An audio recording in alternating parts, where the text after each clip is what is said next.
चुके हैं हम लोग वीडियो में। आपको बताएंगे बुकोंग का इवेंट कैसे पूरा करें। देखिए आगे।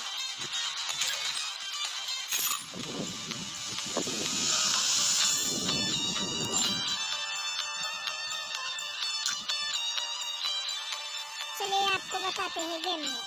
तो मेरा पूरा ऐसा दूसरी आईडी में चलते हैं। दूसरी आईडी में चलो आपको बताते हैं।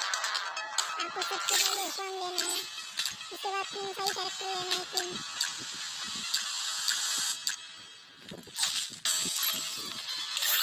और क्लासिक क्लासिक में जाना है।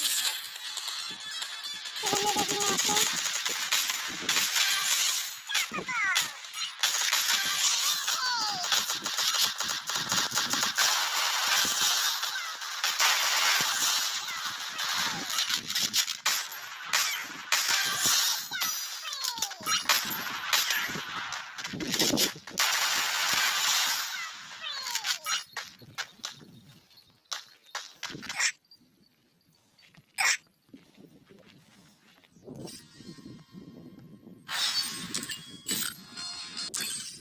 देखिए उसके बाद अपना पूरा हो गया।